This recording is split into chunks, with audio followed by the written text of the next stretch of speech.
Mga kabisaya, mayong adlaw. Ang atong bersikulo karong adlaw kinutlo sa ikaduhang Korinto kapitulo 4 bersikulo 18 nga nagkanayon.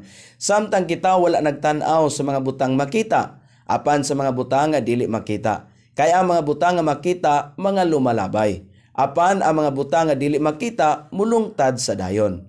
Sa daggang mga higayon, kita gisultihan nga dili mo tan-aw sa mga butang sa yuta nga mahanaw lamang.